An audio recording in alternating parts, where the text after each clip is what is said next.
wararka ka imaanaya gobolka shabeellada hoose gaar ahaan degmada Janaale ayaa sheegaya in howlgal ay sameeyeen ciidamada sida gaarka u tababaran ay danab ay ku soo qabteen dad badan.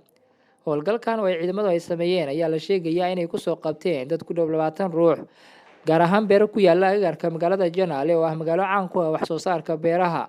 ciidamada danab ayaa toddobaadyadii la soo dhaafay waxa ay isku ballaarinayeen deegaano ka tirsan gobolka shabeellada hoose iyadoo ay dawladdu wax ka bedeshay qaabkii hore oo ay ciidamada howlgallada uga sameyn jireen gobolka shabeellada hoose. deegaano badan oo kamid ah gobolka shabeellada hoose ayaa waxaa ku soo xoogeysanayay ururka al-shabaab iyadoo ay fariisimo ku leeyihiin dhul beereed ku yaala gobolkaasi. Cabdullaahi Gacmo, News TV, Muqdisho.